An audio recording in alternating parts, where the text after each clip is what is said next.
తిరుపతి జిల్లా సూలూరుపేటలో వెలిసిన దక్షిణ కాశీ తెలుగు తమిళ భక్తుల ఆరాధ్య దైవం శ్రీ చెంగాలం ఆలయంలో పౌర్ణమిని పురస్కరించుకుని చండీ యాగాన్ని వేద పండితుల మంత్రోచ్చరణల నడుమ ఘనంగా నిర్వహించారు. చండీ యాగ ఉభయకర్తలుగా శ్రీ సిటీ ఎండి సన్నారెడ్డి రవీంద్రారెడ్డి మమతా దంపతులు వ్యవహరించారు.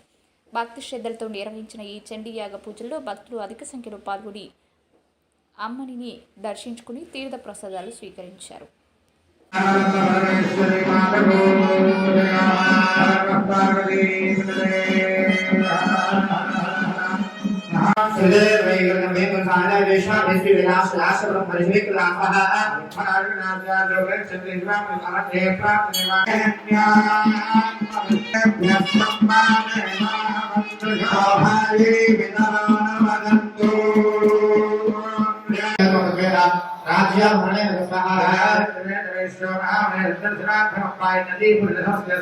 మరిన్ని న్యూస్ అప్డేట్ కోసం A3 న్యూస్ ఛానల్ ని సబ్స్క్రైబ్ చేసి బెల్ ఐకాన్ ను ప్రెస్ చేయండి.